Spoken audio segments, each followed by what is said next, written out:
આજે મુખ્યમંત્રી ભૂપેન્દ્ર પટેલે સુરતની મુલાકાત દરમિયાન માર્કેટયાર્ડનું લોકાર્પણ અને વિકાસ કાર્યોનો શુભારંભ કર્યો। પ્રથમ માળે નિર્મિત માર્કેટયાર્ડથી ટ્રાફિક વ્યવસ્થામાં સુધારો થશે, સ્વચ્છતા, પાર્કિંગ અને સુવ્યવસ્થિત વેચાણમાં સહાય મળશે।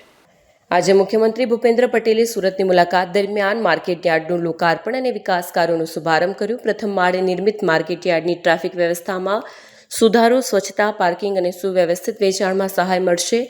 કૃષિ અને વેપાર ક્ષેત્રને મજબૂત બનાવતી આ પહેલને મહત્વપૂર્ણ ગણાવી છે। મુખ્યમંત્રીએ જણાવ્યું હતું કે આ આધુનિક સુવિધાઓથી સજ્જ માર્કેટયાર્ડ વેપારીઓ માટે નવી તકોનું સર્જન કરશે અને વ્યવસાયને અનુકૂળ માળખું પૂરું પાડશે। પ્રથમ માળે બનેલી આ માર્કેટથી ટ્રાફિક વ્યવસ્થામાં સુધારો, સુગમ પાર્કિંગ, સ્વચ્છતા અને સુવ્યવસ્થિત વેચાણ વ્યવસ્થા સુનિશ્ચિત થશે। તેમણે આ પ્રોજેક્ટને રાજ્યના કૃષિ અને વેપાર ક્ષેત્રને મજબૂત બનાવવાની દિશામાં એક માઇલસ્ટોન ગણાવ્યો હતો। આ કાર્યક્રમમાં કેબિનેટ મંત્રી જીતુ વાઘાણી અને નાણામંત્રી કનુ દેસાઈ પણ હાજર રહ્યા હતા। આપણે પણ ખેતીને વેલ્યુ એડિશન દ્વારા વધુ નફાકારક બનાવવા માટે agro and fruit processing chain વિકસાવી રહ્યા છીએ। ક્લસ્ટર આધારિત ઉદ્યોગ સ્થાપવાના અભિગમ સાથે કેરી, શાકભાજી, લસણ વગેરે માટે સ્પેશિયલ એગ્રી એક્સપોર્ટ ઝોન પણ વિકસાવ્યો છે। દૂધ ઉત્પાદન સહિતના એગ્રી એલાઇડ સેક્ટરમાં પણ ગુજરાત મહત્વની ભૂમિકા ભજવી રહ્યું છે। આજે એપીએમસી સુરત દ્વારા ફૂડ પ્રોસેસિંગ પ્લાન્ટ મારફતે દક્ષિણ ગુજરાતના ખેડૂતોના પાકોના ભાવ સારા મળી રહે તે માટે વેલ્યુ એડિશન સેન્ટર તૈયાર થયું છે।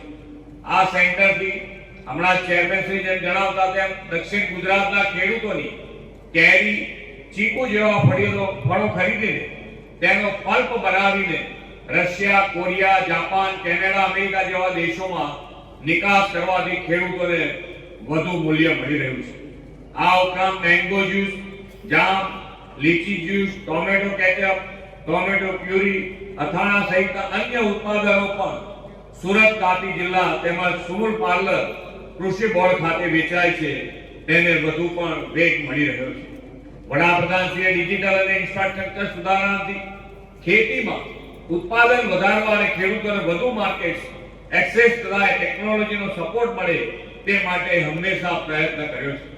તેમના નેતૃત્વમાં સરકારે કૃષિ ક્ષેત્રમાં પાક ઉત્પાદકતા, સસ્ટેનેબિલિટી અને ખેડૂતોની આજીવિકા સુધારવા સહિતના વિવિધ પડકારોનો સામનો કરવા માટે આર્ટિફિશિયલ ઇન્ટેલિજન્સ સિસ્ટમનો ઉપયોગ શરૂ કર્યો છે।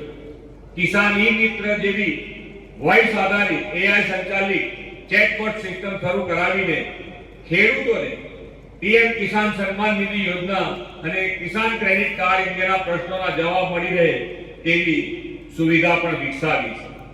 અસાધારણ કમોસમી વરસાદમાં નુકસાનગ્રસ્ત ખેડૂતોને 10,000 કરોડની માતબર કૃષિ સહાય પેકેજ આપીને સરકાર તેમની પડખે ઉભા રહેવાનો પ્રયત્ન કર્યો છે। પરંતુ ક્લાઇમેટ ચેન્જના કારણે ખેડૂતોના ઉત્પાદનના નુકસાનને આગોતરી રીતે પહોંચી વળવા માટે એઆઈ આધારિત સિસ્ટમ ડેવલપ કરવામાં આવી રહી છે। વડાપ્રધાનશ્રીએ બેક ટુ બેઝિકના મંત્ર સાથે ક્લાઇમેટ ચેન્જ સામે લડવાના અનેક ઉપાયો આપણને આપ્યા છે।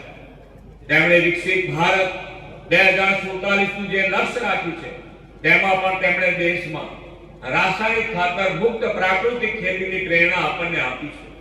રાસાયણિક ખાતરથી થતી ખેતી શોર્ટ ટર્મ ગેઇન, ટૂંકા ગાળાના ફાયદા આપે, પરંતુ જમીન અને માનવીના સ્વાસ્થ્ય હેલ્થ માટે નુકસાન કરતા છે। પ્રાકૃતિક ખેતી પર્યાવરણની પણ રક્ષા કરે, જમીન અને આપણી પ્રાણી પ્રદૂષિત થતા નથી। લોકો હવે હેલ્થ કોન્શિયસ થયા છે। યોગ, પ્રાણાયામ, જાડા ધાન, મિલેટનો ઉપયોગ અને પ્રાકૃતિક ખેતીના ઉત્પાદનો તરફ દિવસે ને દિવસે વધુ લોકો વળતા થયા છે। નેચરલ ફાર્મિંગ કરતા ખેડૂતોની આવકમાં વધારો થઈ રહ્યો છે અને રોજગારીનું એક નવું ક્ષેત્ર ઊભું થયું છે। પ્રાકૃતિક ખેતી સાથે સ્વદેશી ઉત્પાદનોનો તો આજે દેશમાં પણ માંગ વધી રહી છે।